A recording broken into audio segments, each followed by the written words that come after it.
ابدیہ یعنی جو ہمیشہ ہمیشہ کے لیے محرم رشتے ہیں جن کے ساتھ نکاح ممکن نہیں ہے، ان کو ڈسکس کیا ہے۔ اس میں سے 12 تو ایسے ہیں جو ہمیشہ کے لیے حرام ہیں، اور چند ایک رشتے وہ ہیں جو وقتی طور پر حرام ہیں، ان میں گنجائش موجود ہے کہ کسی وقت میں وہ رشتہ آپ کر سکتے ہیں، لیکن 12 ایسے ہیں جو ہمیشہ ہمیشہ کے لیے محرمات ابدیہ کہلاتی ہیں، ہمیشہ کے لیے محرم رشتے، ان سے نکاح ممکن نہیں ہے۔ اس آیت کو ہم کور کر لیتے ہیں، اس کے کانٹیکسٹ میں انشاءاللہ پھر میں تفصیلی گفتگو بھی کروں گا۔ اعوذ باللہ من الشیطان الرجیم، بسم اللہ الرحمن الرحیم۔ حرمت علیکم، حرام کر دی گئی ہیں تمہارے لیے، امہاتکم، تمہاری مائیں۔ اب یہ 12 کانٹینیوس رشتے آئیں گے جن کے ساتھ کبھی بھی شادی ممکن نہیں ہے۔ اینڈ پہ جا کے ایک پاسبلٹی آئے گی جو وقتی طور پر، ٹیمپرری طور پر حرام رشتہ ہے، اور کچھ احادیث کے اندر بھی آئے ہیں، کچھ اگلی آیت کا تھوڑا سا حصہ اس میں بھی انشاءاللہ ڈسکس ہو جائے گا۔ حرام ہو گئیں تم پر تمہاری مائیں، وبناتکم، اور تمہاری بیٹیاں، واخواتکم، اور تمہاری بہنیں، وعماتکم، اور تمہاری پھپھیاں، یعنی والد کی جو بہنیں ہیں، سگی بہنیں، وخالاتکم، اور تمہاری خالائیں یعنی ماں کی بہنیں، وبنات الاخی، اور بھتیجیاں، تمہارے بھائی کی بیٹیاں، وبنات الاختی، اور تمہاری بہن کی بیٹیاں یعنی بھانجیاں، وَأُمَّهَاتُكُمُ اللَّاتِي أَرْضَعْنَكُمْ، اور وہ مائیں بھی جنہوں نے تمہیں دودھ پلایا ہے، یعنی جو رضاعت کا رشتہ ہے۔ یہ را کے اوپر زبر ہے، ایک رضا ہے جو نام بھی رکھا جاتا ہے، یہ ہے رضاعت، را ضاد الف عین تا، رضاعت عربی میں۔ رضاعت کے جو رشتے ہیں اس میں جو تمہاری مائیں ہیں جنہوں نے تمہیں دودھ پلایا ہے، وہ بھی تمہارے لیے حرام ہو گئی، اور اسی کے ساتھ ریلیٹڈ ہے وَأَخَوَاتُكُم مِّنَ الرَّضَاعَةِ، اور تمہاری وہ بہنیں بھی جو رضاعت کے رشتے سے تمہاری بہنیں بنتی ہیں، یعنی جس عورت کا تم نے دودھ پیا ہے اس کے ساری بہنیں، اس کی جو بیٹیاں ہیں وہ آپ کی بہنیں ہیں، لیکن یہ بہنیں صرف اسی بچے کی ہوں گی جس نے دودھ پیا ہے۔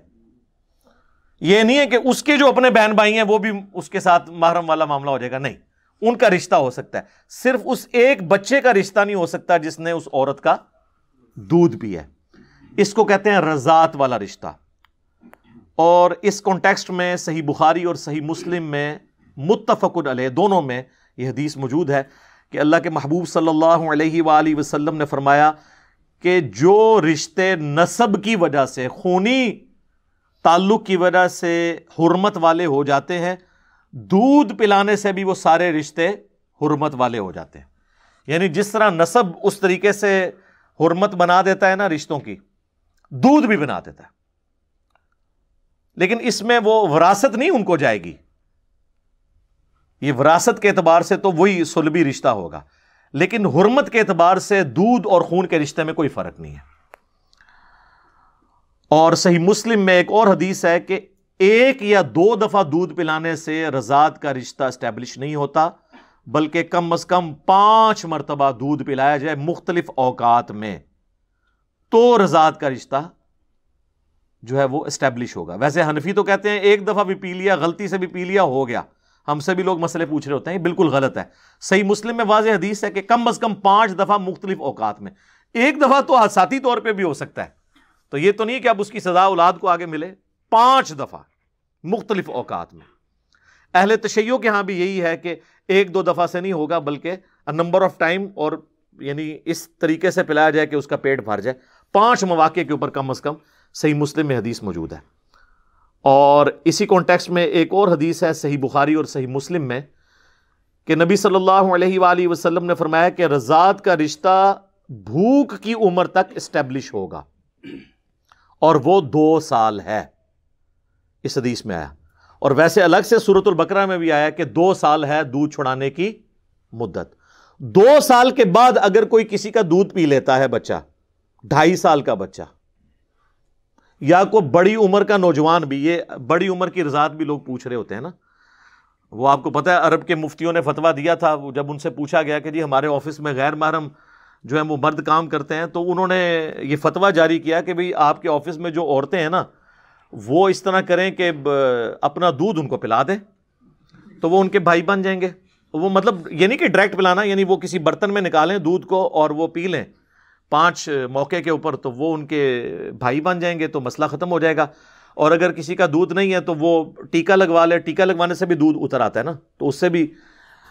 تو حالانکہ وہ تو اب 2 سال کی عمر تو کراس کر چکے ہیں، 2 سال کے بعد رضاعت کا رشتہ اسٹیبلش ہی نہیں ہوتا. اور ان کا بھی کیا قصور ہے؟ یہ تو امام ابن تیمیہ کا بھی یہی موقف ہے.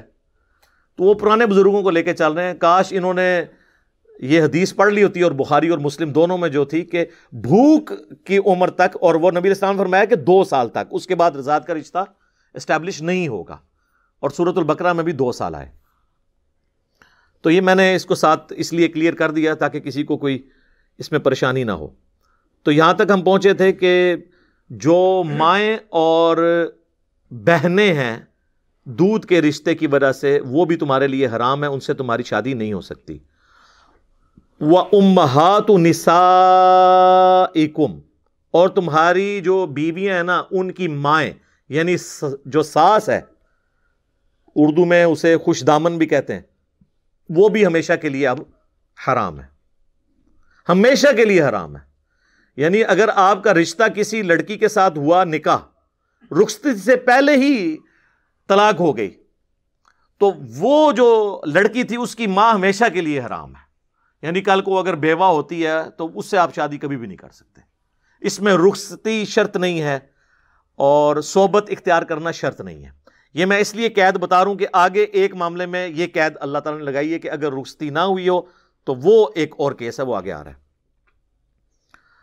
وَرَبَائِبُكُمُ اللَّاتِي فِي حُجُورِكُم مِّن نِّسَائِكُمْ، اور تمہاری بیویوں کی وہ بیٹیاں جو تمہارے پاس پرورش پا رہی ہیں. یعنی کسی شخص نے ایسی عورت سے شادی کی کہ اس کے پہلے خامن سے بھی کوئی بیٹیاں تھیں. اب جیسے ہی اس نے آپ کے ساتھ شادی کی تو ان بیٹیوں کے آپ آٹومیٹیکلی باپ بن گئے. لیکن یہاں پر وہ قید لگا دی کہ اگر نکاح صرف ہوا تھا نا اور خلوت صحیحہ نہیں ہوئی تھی، ایک دوسرے کو چھوا نہیں تھا، تو اس سے پہلے ہی طلاق ہو گئی، تو اب وہ حرمت والا معاملہ نہیں ہوگا، وہ ساتھ ذکر آ رہا ہے. فی حجورکم من نسائکم اللاتی دخلتم بہن، جن سے تم صحبت کر چکے ہو. فإن لم تکونوا دخلتم بہن، اگر تم نے ان کے ساتھ صحبت نہیں کی، فلا جناح علیکم، پھر نکاح کرنے میں حرج نہیں ہے. یعنی کسی عورت کے ساتھ آپ کا رشتہ ہوا، ابھی رخصتی نہیں ہوئی تھی اور پھر وہ طلاق ہو گئی، تو اس کی جو بیٹیاں تھیں پہلے خامن سے، وہ آپ کے لیے حرام نہیں ہوئی. ونس آپ نے ایک دوسرے کو ٹچ کر لیا، اب وہ عورتیں بھی آپ کے لیے جو اس کی بیٹیاں تھیں وہ محرم ہو گئیں. اب یہ لادہ بات ہے کہ وہ ہو تو جاتی ہیں، لیکن یہاں پہ ہمارے پاس اس طرح کے کیسز آتے رہتے ہیں، عوام الناس کے بھی اور علماء کرام کے بھی، کہ وہ کیا کر رہے ہیں امت کے ساتھ. ایک الگ سے ٹاپک ہے، میں اب وہ اس کو اس طرف نہیں جا کے بات کرنا چاہتا، اشارتاً کر رہا ہوں. وَحَلَائِلُ أَبْنَائِكُمُ الَّذِينَ مِنْ أَصْلَابِكُمْ،